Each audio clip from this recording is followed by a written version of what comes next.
இந்திய சுதந்திர போராட்டத்தில் தீவிரமாக பங்கேற்ற தெய்வ திருமகனார் பசும்பொன் ஐயா முத்துராமலிங்க தேவர் தன் வாழ்நாள் முழுவதும் அனைத்து தரப்பு மக்களுக்காக வாழ்ந்தவர். தனது சொத்தின் பெரும் பகுதியை ஜாதி மதம் பார்க்காமல் தானமாக மக்களுக்கு கொடுத்தவர். தேசிய தலைவரான தேவர் திருமகனார் ஒரே நேரத்தில் சட்டமன்ற தேர்தலிலும் நாடாளுமன்ற தேர்தலிலும் போட்டியிட்டு வெற்றி பெற்றவர்.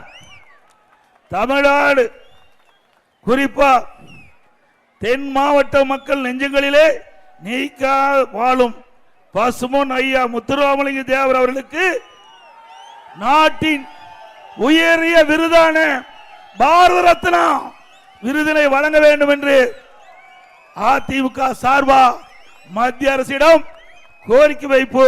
அதை நிறைவேற்றுவதற்கு அனைத்து முயற்சியும் அதிமுக கட்சி எடுக்கும்.